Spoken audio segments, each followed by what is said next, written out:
հարցազրույց էր տալիս լրագրողներին, Սամվել Կարապետյանը նշեց, ոչնչացրեցին Հրազդան ցեմենտը, կոչնչացնեն Արարատ ցեմենտը, իրենք թշնամություն են անում հայկական տնտեսության, գյուղատնտեսության նաև, այսինքն սա ըստ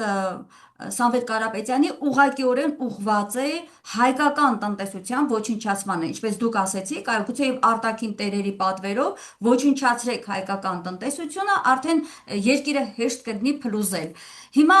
ես ուզում եմ գալ հետևյալին։ Իրենք իրենց այս բոլոր գործողությունները, ես հետևում եմ իրենց քաղաքագետ համարվող այս անձանց վերլուծությունները, տեսնում եմ ինչպես են արդարացնում։ Օրինակ ասում են այսպես.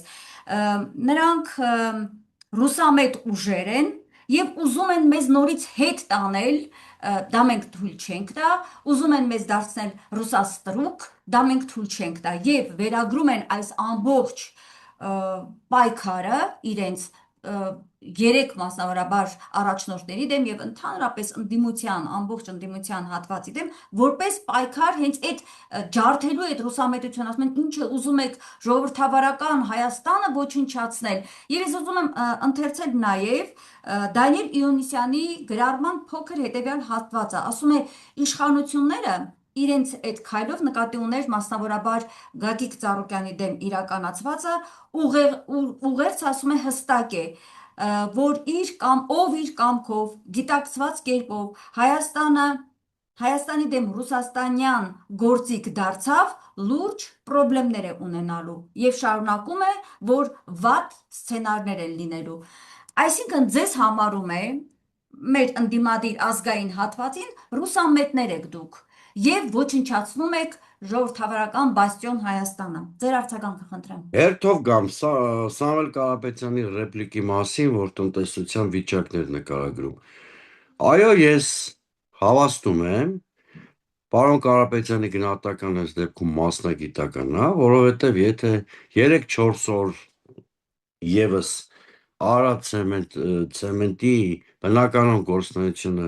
չվերականգնվի, ամբողջ շինարարությունը կոլապսի մեջ է հայտնվելու երկրում, որովհետև դա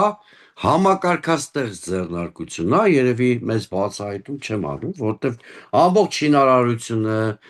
մի շարք այլ կարևոր ենթակառուցվածքներ Արարատ ցեմենտի գործունեության հետ ուղղակի կապ ունեն։ Ոնց որ ասենք հոսանքի հետ կապ ունեն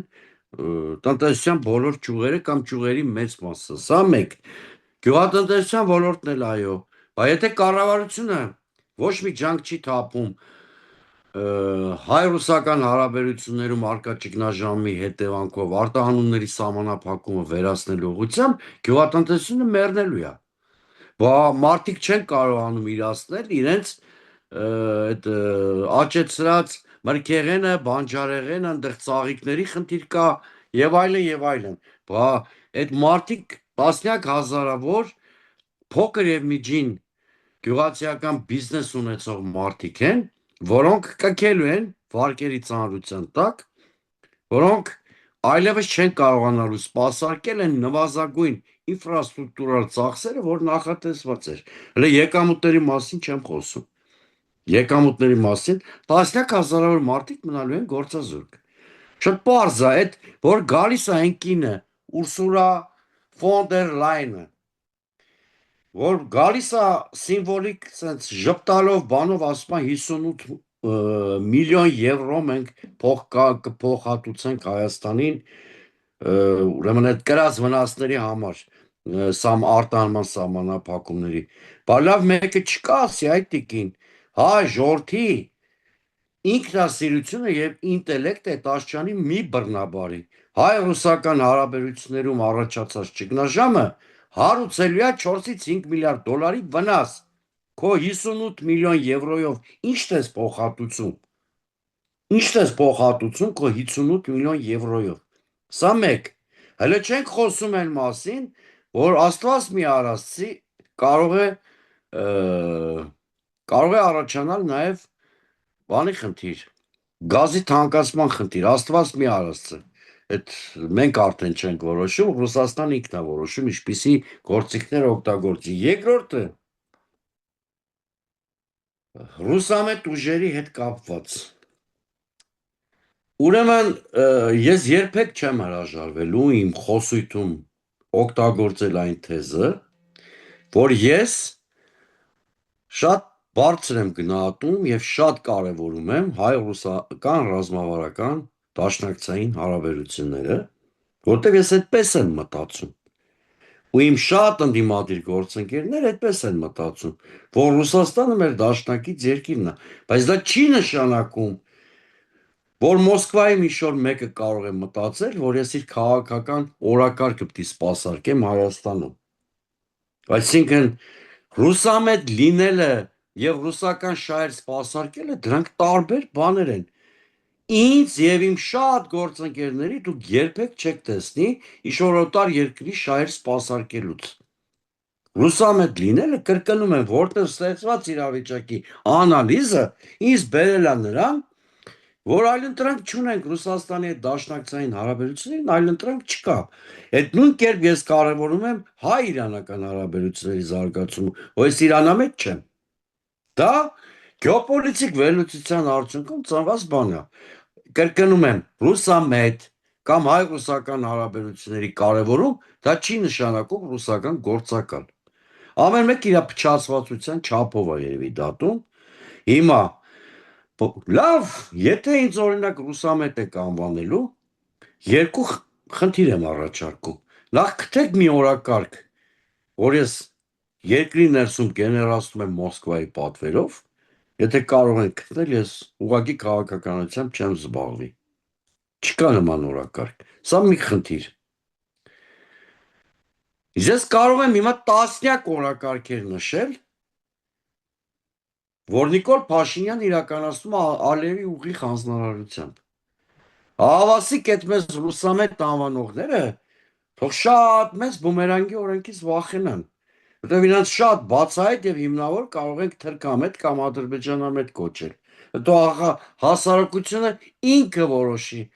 ավելի պատվաբերար ռուսամետ լինելը, թե թուրքամետ կամ ադրբեջանամետ։ Իդեպ հենց այսօր անկլավների հետ կապված Նիկոլ Փաշինյանը փաստորեն ադրբեջանանպաստ հերթական հայտարարություններ անում։ Իր բազմաթիվ հայտարարություններից նման տպավորություն կարող ենք ստանալ, թող կոռեկտության մեջ մնան, ավելորդ որակումներ չտան։ Ես երբեք չեմ տեսել որևէ ընդդիմադիր գործիչ, որ կզում է Պուտինի առաջ։ Բայց տեսել եմ բազմաթիվ դրվագներ, լուսանկարներ, տեսանյութեր, որտեղ Հայաստանի փաստացի կառավարիչը կզում է թշնամական պետության ղեկավարի առաջ։ Դրա համար ասում եմ արտահայտություններում թող կոռեկտ լինեն։ Այո, Էրդողանի Այս դաշտում ես ոչ էլ Պուտինի լուսանկարով գիրքը սեղմել եմ կրծքիս ու հրճվել եմ։ Այդքան արժանապատվություն ունեմ, որ նման բան չանեմ։ Առիթ կլինի ռուս փորձագետների կամ մյուսների հետ, որ շփվում ենք, հարցրեք։ Օրինակ ես բոլոր շփումներում արժանապատվության գիծը շատ բարձր եմ պահում, ընդհակառակը մեր ռուս գործընկերների հետ մենք շատ հաճախ քննարկում ենք շատ ցավոտ հարցեր, որտեղ Մոսկվայում էլ չէ ամեն ինչ չի արվում ճիշտ եւ մեր մոտ բազմաթիվ հարցեր են առաջանում։ Երրորդը, այդ որ ժողովրդավարական Հայաստանն է Նիկոլ Փաշինյանը պաշտպանում։ Այն ժողովրդավարական Հայաստանը, որտեղ քաղաքական օպոնենտին թիրախավորելով սպանում են նաև նրա կենդանում, այն ժողովրդավարական Հայաստանն է պաշտպանում, որտեղ 12 ժամ պանդանդի կարգավիճակում 93 տարեկան կին են պահում, որովհետև Նիկոլ Փաշինյանն ուզում է քաղաքական հաշվեհարդար տեսնել նրա որդու հետ։ Ուզում եմ հասկանամ այդ որ ժողովրդավարական Հայաստանն է պաշտպանում Նիկոլ Փաշինյանն ու նրա աջակիցները, թե որ մարդուն թոքաբորբով 4-5 ամիս ԿԳԲ-ի պատվարում պահում էին, ինչպես Սամվել Կարապետյանի պարագայում էր։ Երևի մեկ էլ էտա չէ ժողովրդավարության ցուցիչ։